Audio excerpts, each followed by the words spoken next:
ചോറ് ready sambar ready. എടാ ഇപ്പൊ മീൻ ഇതാക്കിയതേ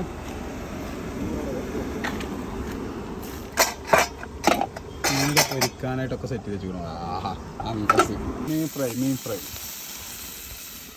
എന്തൊക്കെയെന്നൊക്കെ കൊണ്ടാട്ടം മാന്തള് എന്താണ് കയ്പ കൊണ്ടാട്ടം സ്രാവ്.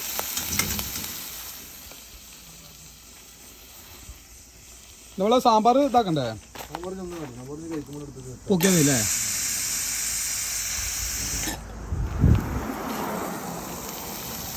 ഏറ്റവും കുറവൊക്കെ ഉണ്ടെങ്കിൽ ക്ഷമിച്ചോളാ.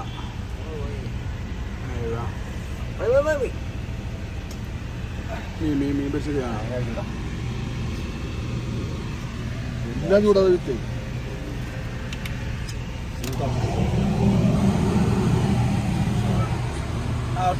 ഇനി ഫുഡ് കഴിച്ചിട്ട് അടുത്തത്